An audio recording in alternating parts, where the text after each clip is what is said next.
Podium Podcast. Lo mejor está por escuchar.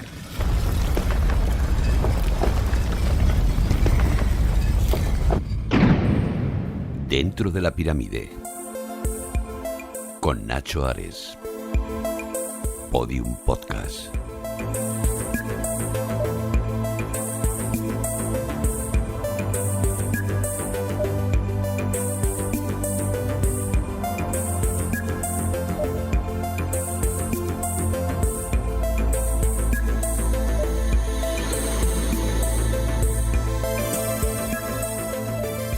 Bienvenidos a Dentro de la Pirámide. Estamos hoy haciendo un programa especial que queríamos dedicarlo a la historia de la alimentación y lo vamos a hacer en un lugar y en un marco realmente magnífico. La historia de la alimentación, la historia de la comida en el mundo antiguo marca una serie de perímetros casi, ¿no?, desde el punto de vista vital del ser humano. Y uno de esos elementos es precisamente el trigo. El antiguo Egipto se convirtió con el paso del tiempo en el trigo, por ejemplo, del Imperio Romano, ¿no? El lugar en donde durante al cabo del año había 2 o 3 cosechas casi, y todo ello permitió que sirviera de alimento a uno de los mayores imperios del mundo antiguo. Queremos recuperar esa historia, queremos recuperar esa tradición marcada un poco por el antiguo Egipto, y lo queremos hacer de la mano de una marca muy especial, Garófalo. Es una marca de pasta exclusiva que, al igual que los antiguos egipcios, marcaba quizás un poco la calidad, ¿no?, como tenemos hoy en el presente, en pleno siglo XXI. Garófalo va a ser nuestro protagonista casi especial en nuestro programa de hoy, en este programa de Dentro de la Pirámide, en este podcast que estamos haciendo desde el restaurante Noi, aquí en el corazón de Madrid, una de las sedes precisamente de esta pasta extraordinaria Garófalo.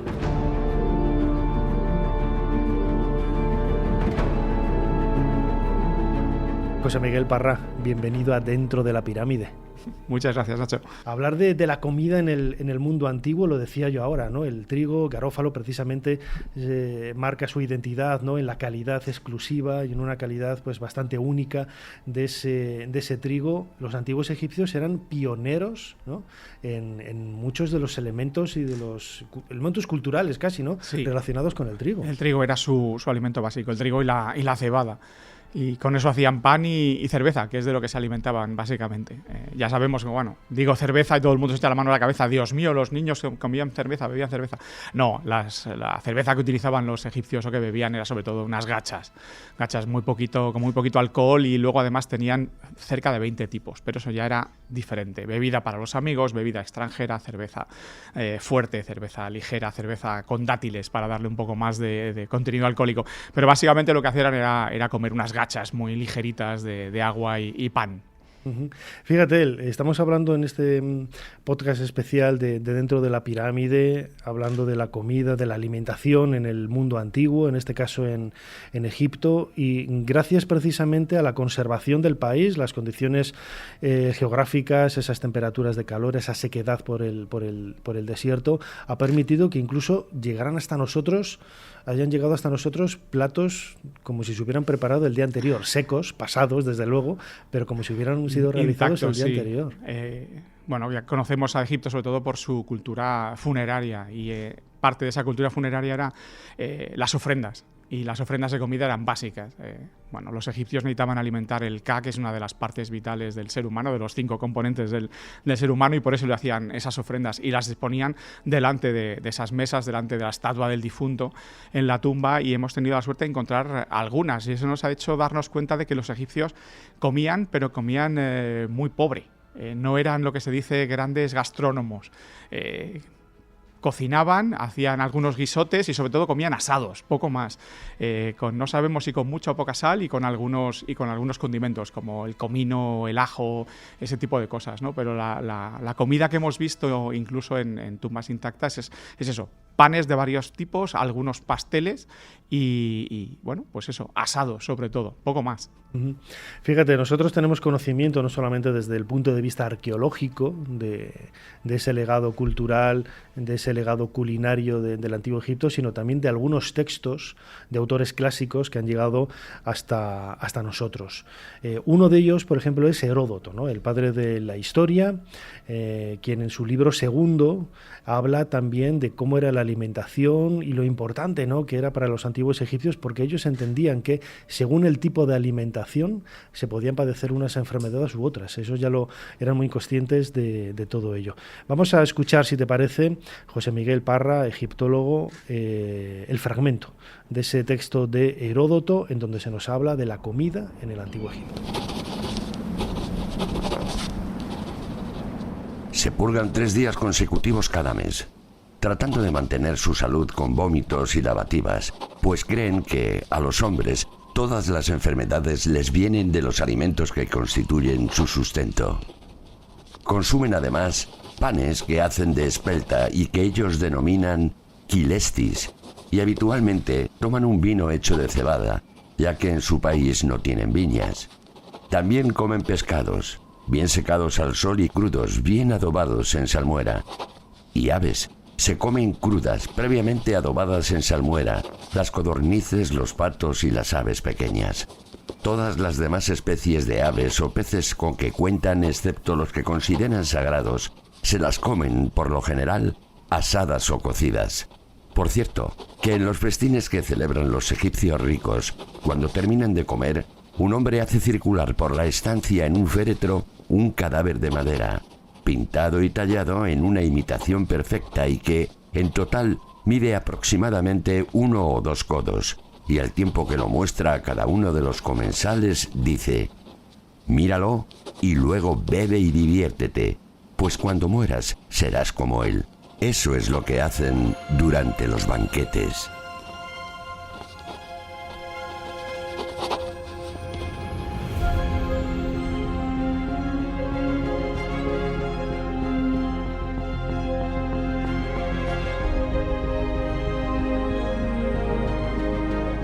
José Miguel, los banquetes funerarios, ¿no?, como decía Heródoto, también otra de las señas de identidad, ¿no?, de la historia de Egipto. Egipto, efectivamente, era el modo de celebrar, no la muerte, pero sí el paso a la otra vida, porque los egipcios no consideraban que nuestra vida la muerte fuera el final de nada, sino el comienzo de otra cosa, ¿no?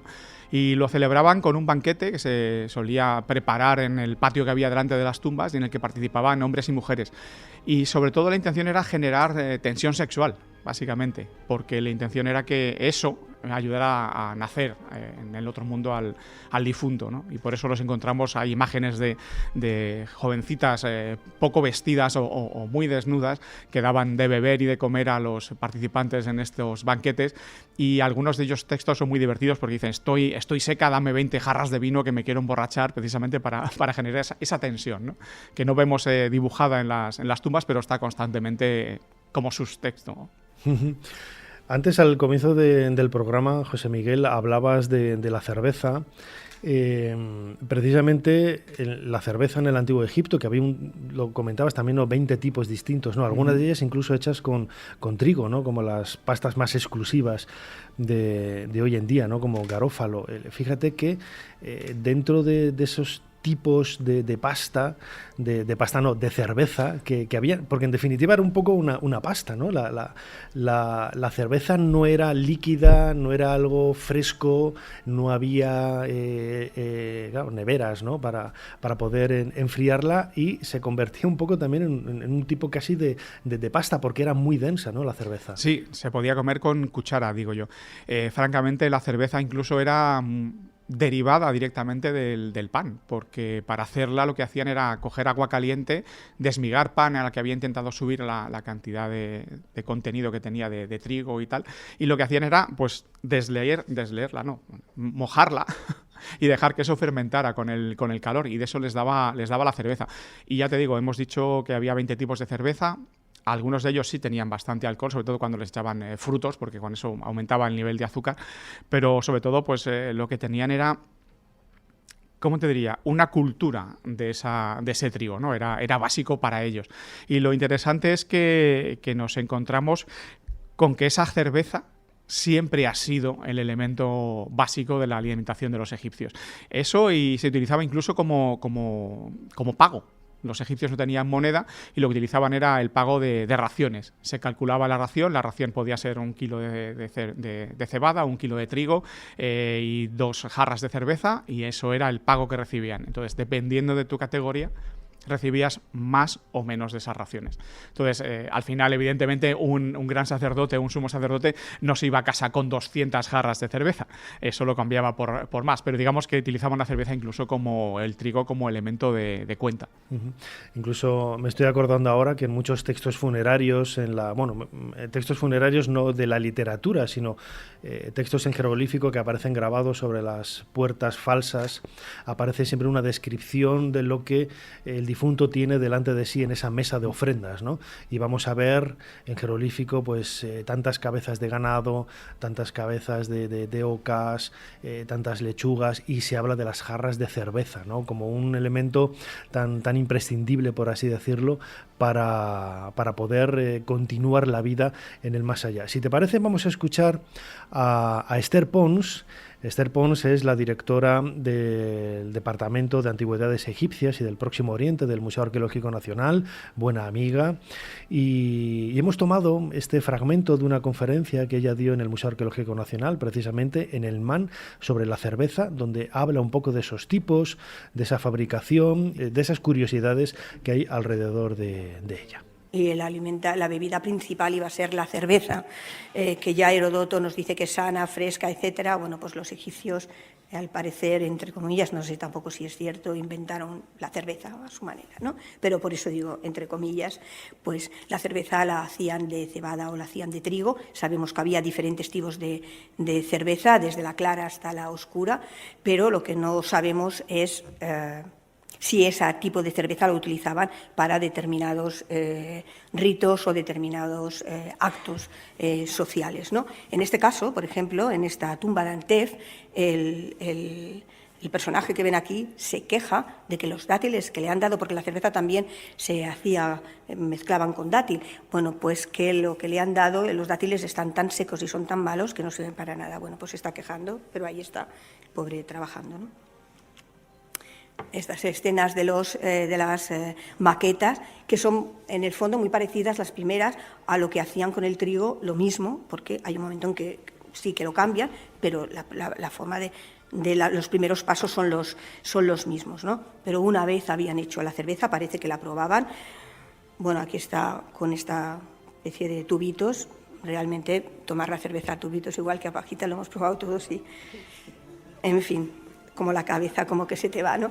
Pero bueno, hay bastantes escenas de este tipo, pero debía de ser que no solamente la probaban, sino que la tomaban de esta manera, porque luego ya verán.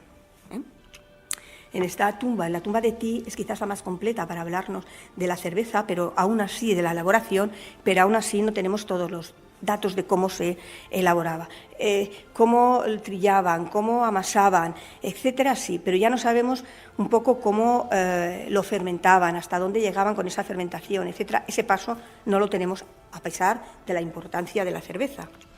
Hasta que en el siglo III y IV, ya después de Cristo, este papiro de Sosim, pues nos será un poquito más completo y ya tenemos, pues bueno, un poco cómo lo fermentaban, etcétera, y ya es un poco más completo. Pero ya estamos hablando del siglo de después de Cristo, del siglo III o IV, me parece que sí, del siglo III o IV.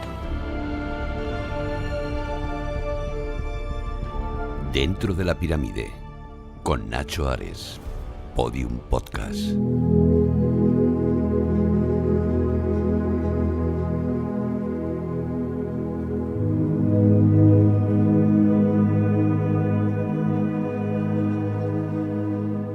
José Miguel Parra, egiptólogo, escuchábamos ahora a Esther Pons, el papel tan presencial, ¿no?, y tan básico, ¿no?, de este tipo de alimento, porque no era una bebida en realidad, pasaba a ser casi un alimento de la cerveza en el antiguo Egipto. Y es algo que podemos... yo antes comentaba de esos textos que han llegado hasta nosotros, grabados en las puertas falsas, esa puerta que servía de conexión entre el más acá y el más allá, en donde los familiares depositaban ofrendas o depositaban o hacían actos píos, ¿no? Si no tenían dinero para dejar esas ofrendas de alimento, pero incluso en algunas tumbas han llegado hasta nosotros ofrendas de panes, cuencos con trigo, que eso me parece maravilloso, ¿no? Con otro tipo de semillas también, para que el difunto pudiera realizar sus trabajos, ¿no? Agrícolas en el más allá. El más allá sí, es curioso. El más allá no terminaba la vida para ellos, empezaban de nuevo. De hecho, tenemos esos personajillos que tanto te gustan a ti, que son los Susheptis, los respondedores, que estaban allí precisamente para eso, para responder cuando alguien requería del trabajo del difunto y decir, aquí estoy y yo haré tu trabajo y llevaré la arena de la orilla izquierda a la orilla derecha, y así podemos trabajar. Y hablamos de la cerveza, y la cerveza, si hemos dicho que se comía casi como unas gachas, había otras que eran bebibles o bebestibles, y lo que hacían eran cervezas turbias. Entonces se conservan algunos curiosos relieves donde se ve cómo están bebiendo desde sus jarras de cerveza con pajitas que dentro tenían telas para filtrar la bebida, porque evidentemente no era como muy sano beberse eso. Decía Esther Pons precisamente en el corte, claro, que beber una bebida alcohólica con una pajita así, que podría, hablando en plata, pues, generar una melopea rápida, ¿no? Sí, ese es el viejo truco que utilizábamos cuando estábamos en el colegio, ¿verdad? Sí, ¿no? Dale una Coca-Cola con una pajita. Sí, algo así, desde luego. Este tipo de ofrendas han llegado hasta nosotros en ocasiones de forma extraordinaria, ¿no? O sea, yo recuerdo, por ejemplo, en el Museo Egipcio de Turín, esos panecitos con orejas. Ahora escucharemos a John Romer en un corte precisamente de un documental de televisión hablando de estas ofrendas, pero es llamativo, ¿no?, como un elemento tan cotidiano como el alimento, la comida, la bebida.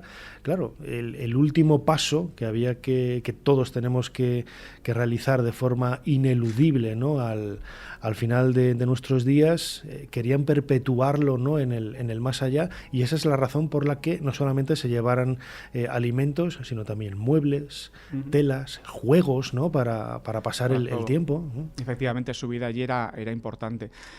Lo bueno que tiene encontrar esos alimentos en las tumbas es que nos permite analizarlos y nos permite saber que la vida en el Antiguo Egipto era bastante fastidiada, porque incluso la gente que tenía posibles, que tenía capacidad económica, comía alimentos que no eran todo lo sano que podíamos esperar. Por ejemplo, el pan que comía todo el mundo, pues se molía el trigo en molinos de mano, y eso acababa dejando bastante cascarilla de esas piedrecitas dentro de la masa, y eso acababa destrozándole los dientes a muchos de ellos, ¿no? Entonces nos encontramos el caso máximo sería el caso de Ramsés II, ¿no?, que el pobrecito se murió con 96 años, pero los últimos 10 o 15 años de su vida debieron ser un atroz tormento de dolores, porque que si tenía la cadera mal, que si tenía artrosis, y si luego tenía abscesos en la boca tremendos y dientes que se le habían caído precisamente porque había masticado mucho pan, incluso había comido demasiada miel, ¿no?, que es un poco el único dulce que tenían los egipcios, por así decir. Sí, la miel era la que utilizaban para esos pasteles, ¿no?, para endulzar esos pasteles. Ahora recordaba también cuando hablabas de la momia de Ramsés II, la momia de Amenofis III, Amenhotep III, que también tiene infinidad de problemas en la dentición, y es precisamente producto de ello, ¿no?, del mellado, ¿no?, que tenían los dientes por estar todo el día machacando esas piedrecitas que se colaban al final en la harina cuando se fabricaba el pan con esos trigos, y que es algo que no solamente encontramos en la gente de la calle, los niveles más bajos, ¿no?, de la pirámide social, sino también en los más elevados. En los más elevados, efectivamente. Sí, porque la técnica para ellos era la misma, no había una piedra especial para moler el trigo del faraón. Eran todas la misma, era granito, era lo que encontraran, arenisca, y eso, claro, acaba desgastándose, y lo sufrían. La verdad es que si a eso le sumamos que siempre estaban contagiados de algún tipo de bichito que se les colaba en el agua, que tenían problemas en la visión porque la arena que traía el desierto se les colaba en los ojos y tal, pues era muy complicado. En especial cuando pensamos que... Y a pesar de todos los avances médicos que tenían, que eran muy A ver, eran avances para la época, ¿no? Tampoco era magia. Digamos que estaban muy curtidos a la hora de curarse a sí mismos. Eran expertos en saber qué te había producido qué y cómo podía aliviarse. Y en alguna imagen, por supuesto, que tenemos que están buscando esos pedacitos de algo que se le ha metido a alguien en el ojo con un palito súper afilado. Pero el problema es ese, que además estaban mal alimentados. O digamos que siempre estaban al límite del hambre, porque comían mucha verdura, o toda la que podían encontrar, pero poca proteína animal. Es cierto que últimamente se está descubriendo que utilizaban mucho la carne de cerdo, que criaban cerdos y que los comían con asiduidad, pero digamos que la carne de bovino y la carne de ovicápridos era más complicado. Y bueno, eso es lo que nos permite saber que cómo gestionaban incluso las basuras, porque los egipcios no tenían basureros, pero sí tenían piaras de cerdos y bueno, manadas de perros que recorrían sus poblados y iban alimentándose de todos esos desechos, sobre todo los orgánicos, evidentemente, que dejaban los egipcios, y eso lo convertían rápidamente en proteína, y eso les servía a la vez de dos cosas, para tener alimento y tener las casas un poco más limpias. El alimento de los vivos y el alimento de los muertos. Si te parece, José Miguel Parra, egiptólogo, vamos a escuchar ese fragmento que yo mencionaba antes de John Romer, de esa serie de televisión Egipto de los años 80, de Channel 4, del canal inglés. Y después de escuchar a John Romer vamos a tener un invitado muy especial aquí dentro de la pirámide. Y esto, en la siguiente vitrina, podríamos decir que es el corazón del antiguo Egipto. Obviamente es una despensa, porque estos son cebollas de verdad, y aquello es para antiguo. Igual que el que se hace hoy, solo que este tiene más de 3000 años, igual que sus ingredientes. La primera oración egipcia de cualquier estela siempre es: dadle a mi espíritu pan y cebollas para comer. Es su dieta básica. Es la que alimentaba a la gente que construyó las pirámides y a los que construyeron las tumbas reales. En realidad, este pan es especial, viene de los altares de los templos de los dioses. Cuando uno hacía ofrendas a los dioses, quería que estos escucharan su oración. Por eso hay orejitas en las rebanadas de pan, para que ésta sea escuchada. Y ahora veamos esta otra vitrina que está llena de utensilios de cocina. ¿No les parece extraordinario? Hay una olla de bronce llena todavía de potaje, o algo parecido, que estaban cocinando. La verdad es que ya no tiene muy buena pinta. Y estas son sus especias.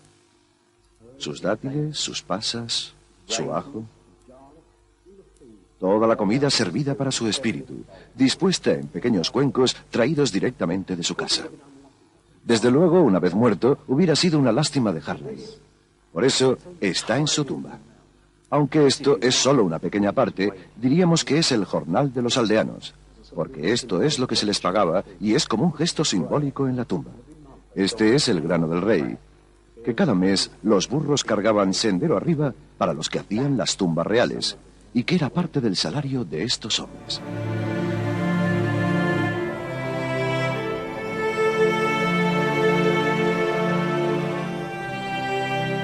Como decía antes, esta es la voz de John Romer, este maravilloso egiptólogo, uno de los pioneros de la divulgación con esta serie estupendísima, Egipto, de los años 80, emitida en Channel 4. Yo soy fan absoluto de John Romer, y hablaba precisamente de esos panes y de esos cuencos, ¿no?, con trigo depositados en algunas tumbas y que han llegado hasta nosotros. Antes de lanzar el corte, yo anunciaba que nos iba a visitar un invitado muy, muy especial. José Miguel, te comentaba que, bueno, no sé si los antiguos egipcios, ¿no?, serían tan hedonistas como los amigos de la actualidad, ¿no?, de Garófalo, a la hora de elegir los mejores trigos, ¿no?, para hacer estas pastas, pero desde luego que a ellos les gustaba comer bien.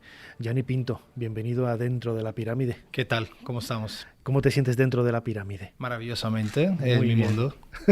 Bueno, Gianni Pinto es embajador de la marca Garófalo en España. Estamos aquí en Madrid, en su restaurante Noi.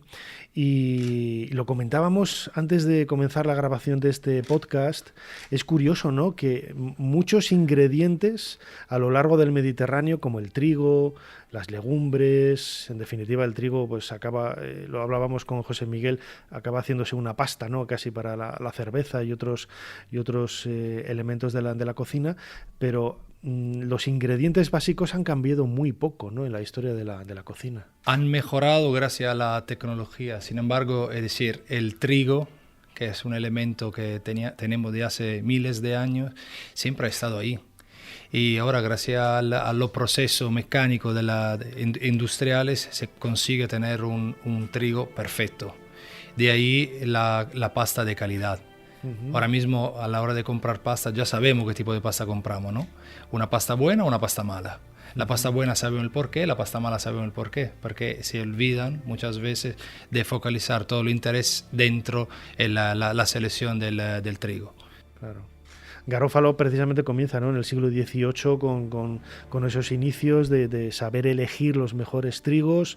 En aquella época no existía la tecnología de hoy, pero desde luego que la receta que nos has preparado aquí en pocos minutos y que tenemos delante de nosotros en la mesa es extraordinaria, ¿no? Aquella época se compraba solo trigo italiano, evidentemente porque era la cosa más fácil y más directa. Sin embargo, hoy se compra trigo en todo el mundo porque en parte del mundo, por ejemplo Australia o en Estados Unidos, algunas partes de Estados Unidos se produce un trigo de una calidad altísima. Yo hoy me traslado a mi amada Puglia, que estamos en el sur de Italia, con una pasta absolutamente popular. Como toda la pasta que comemos en Italia, después se transforma en plato gourmet porque la demanda nos impone un cambio sobre todo de estética, ¿no? Entonces ya una pasta con carne se tiene que transformar en una pasta con caviar.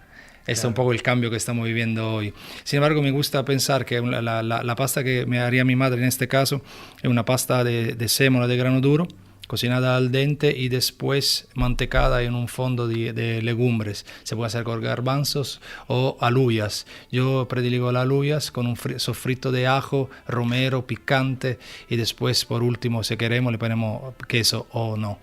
Pero es el plato que se hace una hora antes de comer. El caldo de las alubias hidrata el almidón y de ahí tendremos un plato que es como poesía. Un plato lleno de amor. ¿Por cuál razón? El tiempo da el gusto final a la preparación. Los antiguos egipcios lo podrían haber preparado, aunque no tuvieran acceso hace 2000 años, ¿no?, a pastas en garófalo, pero los ingredientes, los que has mencionado, son idénticos a los que podemos encontrar en cualquier tumba donde hay restos de alimentos, ¿no?, del antiguo Egipto. Totalmente. Cada viaje que hago en Italia, y voy por lo menos 2-3 veces al año, siempre me gusta pensar y ver que poco cambia. Sin embargo, evolucionan cosas, ¿no? Hablo siempre de la estética porque lo que cambia realmente es la estética. Pero en Italia, tú vas en Italia del Sur, por ejemplo, como en Italia del Norte, la pasta prevé siempre el utilizo de ingredientes básicos. Entonces no me sorprende lo que me estás diciendo ahora. Quiero decir, mi madre, mi padre, mi pueblo, comen siempre igual. Variado, pero comen igual. Quiero decir, no hay ninguna evolución a nivel de ingredientes. Eso es súper interesante. Siempre una base de trigo y una base de vegetales. Muy poca carne, muy poco pescado. El pescado más bien crudo, pero la carne se utiliza realmente poco. Es un ingrediente, una aportación moderna.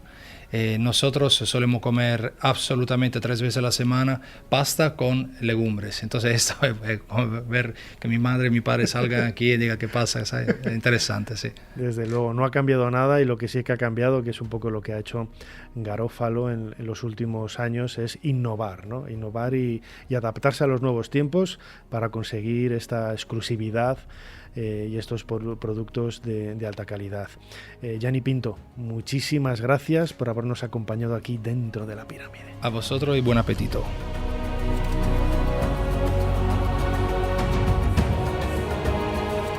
Dentro de la pirámide, con Nacho Ares en Podium Podcast.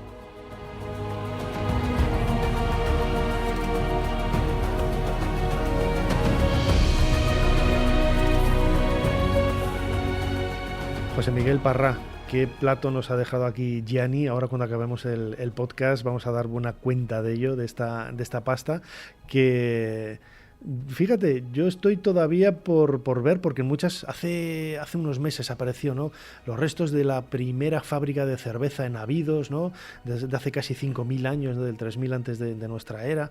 Era una de las fechas que se proponía, y el trabajo del trigo era tan cotidiano en aquella época, y ellos mismos les gustaba evolucionar y hacer todos esos tipos de alimentos distintos con los mismos ingredientes, que no descarto la posibilidad de que en un futuro aparezcan restos de algo que se pueda asimilar o interpretar como una pasta. Como una pasta, veremos. La verdad es que ese yacimiento, ese descubrimiento fue importante porque nos permitió comprobar que los egipcios ya en ese momento, la corte se encargaba de producir cerveza en grandes cantidades. Estamos hablando a lo mejor de 400, 500 litros al día, casi de eso, para alimentar a la cantidad de gente que dependía un poco del faraón, ¿no?, que estaba alrededor suyo, que formaban su séquito. Eso nos indica que la comida siempre ha sido básica. El trigo es básico desde que nos convertimos en cultivadores, y así estamos, los egipcios siempre llevando el primer paso. Otro de los aspectos que queríamos tratar aquí en este podcast, dentro de la pirámide, que tiene también su relación con el mundo de la alimentación, es, claro, estamos en un ambiente donde la propia geografía marca quizá el condicionamiento de cada persona, ¿no?, de las circunstancias que rodean a la vida de las personas. Ellos estaban viviendo en condiciones áridas, con calores muy fuertes, y sin embargo les gustaba, y lo vemos por maquetas, por pinturas, les gustaban los árboles, los estanques, ambientes que quizás no podríamos esperar, ¿no?, en un ambiente tan agreste como el desierto. Su ambiente era tan agreste, digamos, aunque era un poco más húmedo y menos caluroso que en el actual, pero lo cierto es que el sol siempre ha estado ahí, el calor siempre ha estado ahí. Entonces ellos lo que intentaban era disfrutar cuando podían de la sombra, ¿no? Esos jardines en los que los poemas amorosos nos dicen que los amantes deseaban estar para poder refocilarse el uno con el otro. Tenemos la suerte de haber encontrado algunos. Se conocen muchos en las tumbas, aparecen reflejados allí, sobre todo porque son tierras de cultivo que no alcanza la crecida. Son artificiales por completo. Entonces, ¿qué es lo que hay que hacer? Hay que llevar y regarlas con agua. Y se ve a los señores con sus perchas y sus cántaros llevando el agua allí. Entonces, se convierte en un elemento de prestigio, se convierte en un elemento cultural de la gente bien, de la gente con dinero, pero se convierte también en un elemento de alimentación, porque es cierto que tienen muchos árboles que les dan sombra, pero esos árboles están elegidos por dos cosas: primero por el tipo de fruto que tienen, y luego por el significado simbólico que podían tener para ellos, de modo que los jardines se convierten en un elemento básico para el más acá y el más allá, porque eso intentan llevárselo al más allá, y los vemos representados en las tumbas. Y hace poco José Manuel Galoán encontró un jardín que ha sido todo un hallazgo, porque es el primero casi, si no es el segundo, que se ha encontrado esas características. En la campaña 16 del proyecto Yohuti, que hemos llevado a cabo en enero y febrero de este año 2017, el hallazgo principal ha sido un jardín del año 2000 a.C., de hace 4.000 años, que lo encontramos a la entrada de una tumba. Los egiptólogos sabíamos que los antiguos egipcios ubicaban un pequeño jardín o un huerto a la entrada de las tumbas por cómo ellos representan su funeral y la entrada a sus propias tumbas, pero nunca se había encontrado físicamente. Nosotros, en la excavación de este año, hemos encontrado el primer jardín, y es la primera vez que la arqueología puede confirmar lo que sabíamos por otras fuentes como la iconografía, ¿no? Es un pequeño jardín de unos 3 metros por 2 metros que está dividido en cuadrados, y cada uno de esos cuadrados tendría una plaza planta, ¿no? A través de las semillas que hemos encontrado en cada uno de esos cuadrados podemos ahora reconstruir cómo habría sido ese jardín o huerto ritual a la entrada de esta tumba. Los egipcios ubicaban un pequeño jardín a la entrada de las tumbas porque el mundo vegetal era para ellos lo que mejor expresaba, junto con el sol, la idea de muerte y resurrección de forma cíclica. Y el jardín tendría plantas que para ellos tenían una connotación funeraria religiosa, ¿no? Como podía ser el arbusto de la persea o la lechuga, que se asociaba también a la regeneración, plantas que pudieran servir como ofrendas, como podían ser las cebollas, ¿no? O las berenjenas incluso. Gracias a las representaciones iconográficas de la entrada a las tumbas que hacían los propios egipcios, sabemos que junto al jardín también plantaban pequeños árboles o arbustos, ¿no? Incluso palmeras, ¿no? Nosotros hemos encontrado en la esquina del jardín un pequeño tronco que se eleva unos 40 centímetros de altura y que ahora sabemos que era de un tamarisco, un árbol que crecía en el margen del desierto y que también tenía una connotación funeraria. Supuestamente el alma del difunto, cuando salía de la tumba, se posaba como en un pájaro, ¿no? En una de las ramas del tamarisco esperando las ofrendas.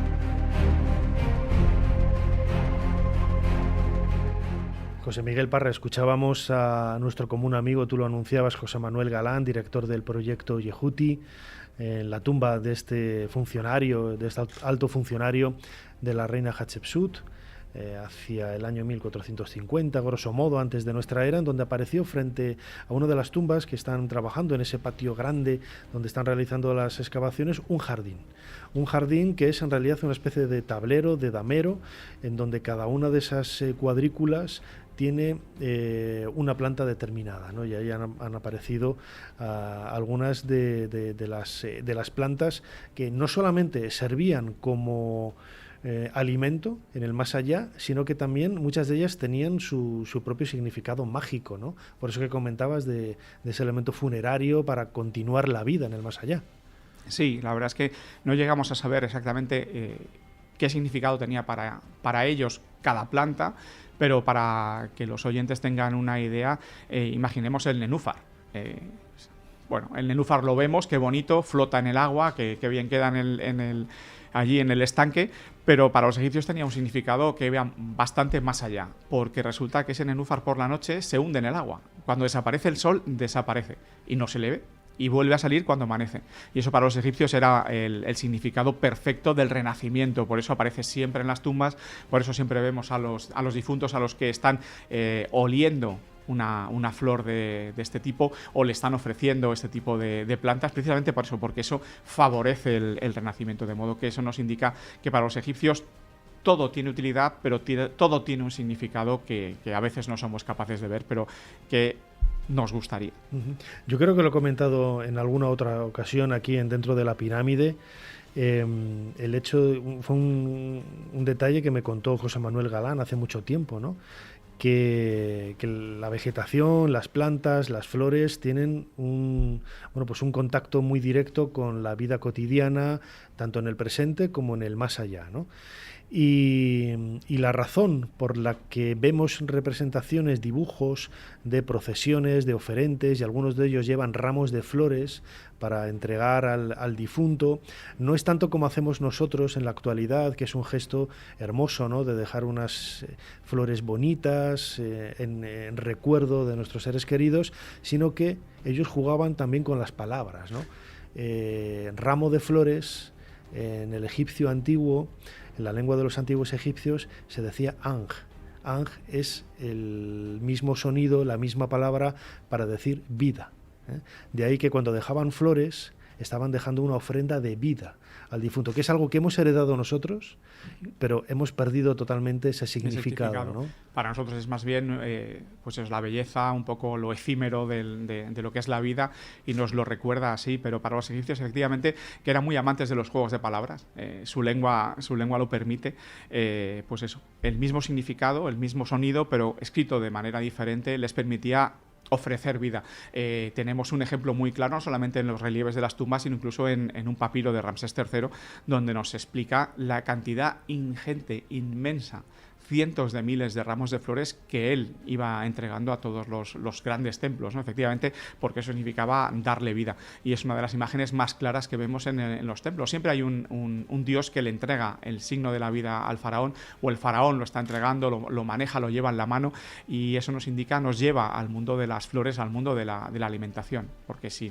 no comemos nos morimos. Y en el Antiguo Egipto eso también se cumplía, incluso en el más allá. Desde luego, y uno de los problemas, precisamente porque estamos hablando de una cultura que a veces tendemos a idealizarla, que era muy hermosa, muy bonita, desde luego que sí, ¿no? Desde el punto de vista estético es una cultura absolutamente brillante, pero también ellos sufrieron momentos de apocalipsis, casi podríamos decir, ¿no? Cuando las condiciones climáticas no eran tan propicias. Recordemos que ellos vivían prácticamente esos cultivos. Se realizaban durante los meses de junio y octubre con la crecida del Nilo, luego se retiraban las aguas y quedaba ese limo de color negro tan enriquecedor para tener hasta 2 o 3 cosechas al año, pero a veces si el Nilo crecía demasiado o crecía demasiado poco, la cosecha podía ser catastrófica, ¿no? Y se generaban hambrunas, hambrunas que tú eres experto en pirámides, en ese reino antiguo, en ese imperio antiguo, en la construcción de las pirámides, y uno de de las explicaciones que se da para el final del reino antiguo, esa época de esplendor, es precisamente que hubiera algún cambio climático que pudiera generar hambrunas y desasosiego y, en definitiva, pues caos y muerte, ¿no? Efectivamente, ese es el problema. Se calcula, si no me equivoco, que aproximadamente la mitad de las crecidas del Nilo eran, como dices tú, demasiado alto o demasiado bajas. Si eran demasiado bajas, muchos campos se quedaban sin cultivar. Si era demasiado alta, demasiada tierra se quedaba cultivada y, bueno, cultivada no, demasiada tierra se quedaba mojada, y como los egipcios construían con adobe, todo acababa convirtiéndose en un barrizal tremendo, ¿no? Es cierto que hay algunos relieves que se ven a beduinos, sobre todo, completamente demacrados, con las costillas marcadas, con cara de hambre. Es cierto que sabemos ahora que ha habido un cambio climático que se produjo sobre todo a finales del Reino Antiguo, pero parece que no llegó a ser tanto. Esas representaciones son un poco simbólicas, en el sentido de que lo que se intenta es demostrar al resto, o demostrarse a sí mismos, que Egipto es perfecto, que el faraón siempre es capaz de generar las cosechas necesarias, y que el resto del mundo, ese mundo caótico que vive alrededor de Egipto, del Valle del Nilo, pues pasa hambre. Aunque luego tenemos textos en los que se nos habla incluso de canibalismo en el Antiguo Egipto, ¿no? En el primer periodo intermedio, segundo periodo intermedio, Heganacte y demás nos hablan de: a ver, os estoy alimentando, no os quejáis de que tenéis poco que comer, porque en el resto del mundo de Egipto, donde yo estoy, ahora mismo la gente se muere de hambre y han llegado a comerse a sus hijos, ¿no? Eso es una de las características del Antiguo Egipto. La comida existe, la comida está, pero no todos tienen toda la que necesitan. Estabas hablando, José Miguel, de ese canibalismo en algunas etapas de la historia de Egipto por problemas de alimentación, hambrunas, ¿no? Y si te parece, vamos a escuchar, que es el último corte de este programa de Dentro de la Pirámide, que estamos dedicando a la historia de la alimentación en Egipto, a ese trigo maravilloso, ¿no? Con lo que se convirtió en definitiva luego como el granero del Imperio Romano. Hay un documental de la BBC de hace varios años en donde Fakhri Hassan, un egiptólogo egipcio que trabajó durante muchos años en Estados Unidos, él es especialista en climatología y en un montón de aspectos de estos tan aparentemente alejados, ¿no?, de la tradición arqueológica, pero un perfecto lector de cómo puede leerse entre líneas un texto o ver incluso en la estratigrafía los problemas que ha podido haber por la ausencia o presencia de inundaciones. Y en este documental el cambio climático precisamente habla de esa tumba que comentabas y de esas hambrunas. Esta desconocida tumba del sur de Egipto tiene una sorprendente historia que contar.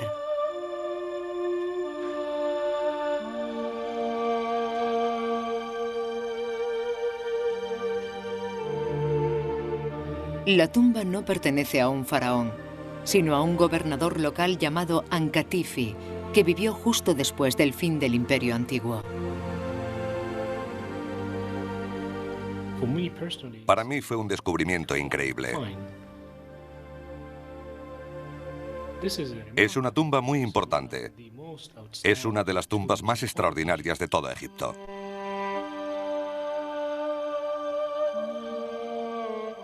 Fekri encontró la pista clave en las inscripciones de Ankatifi. Los jeroglíficos hablan del hambre y los sufrimientos del pueblo.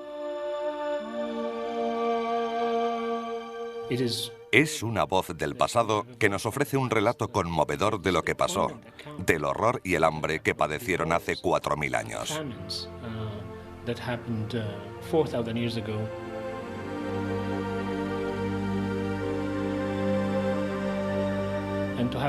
Es inaudito haberlo encontrado de una manera tan concisa y clara.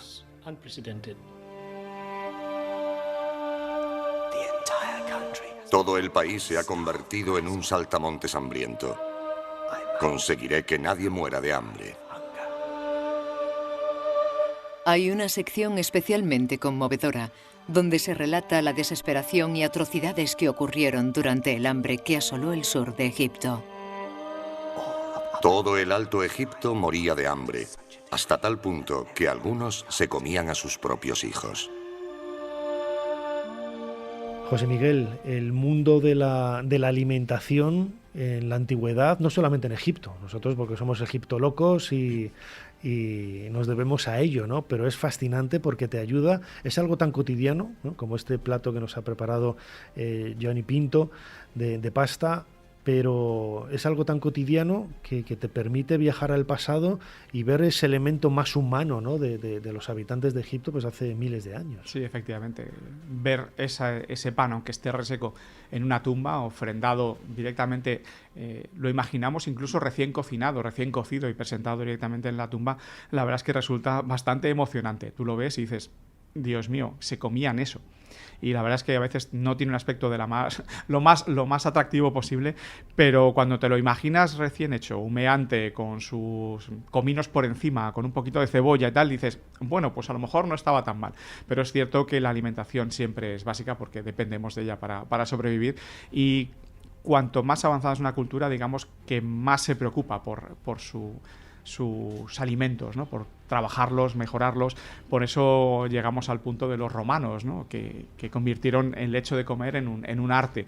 Los egipcios no llegaron a tanto, pero sí que se preocupaban por comer bien y dentro de sus posibilidades. Uh-huh.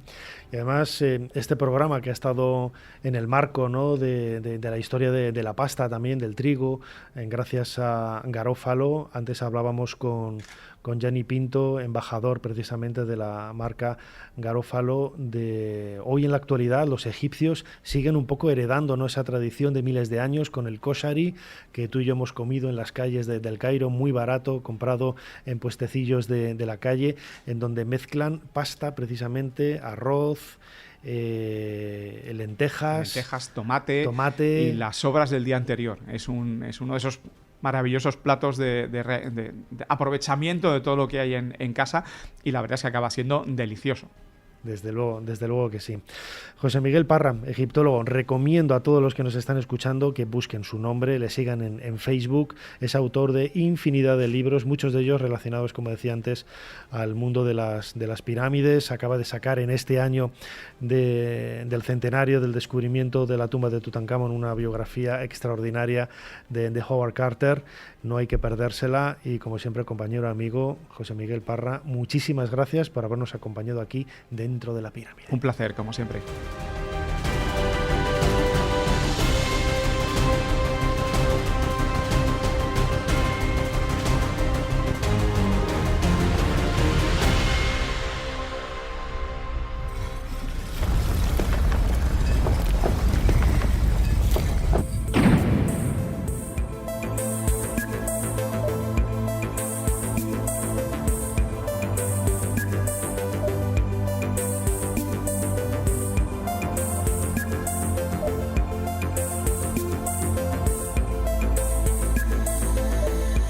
Y hasta aquí llegamos, hemos cerrado ya la puerta de nuestra pirámide especial. Muchísimas gracias a todos los que nos seguís, a los que estáis suscritos al podcast. Ya sabéis que lo podéis escuchar en infinidad de agregadores de audio, pero sobre todo a través de la aplicación de Podium Podcast. Cuanto más seamos, más bloques tendrá esta pirámide, como digo yo todas las veces que hago este espacio, donde esa pirámide de conocimiento, de inquietud, de curiosidad sobre la historia y los misterios del antiguo Egipto, pues en definitiva nos convierte en egiptolocos.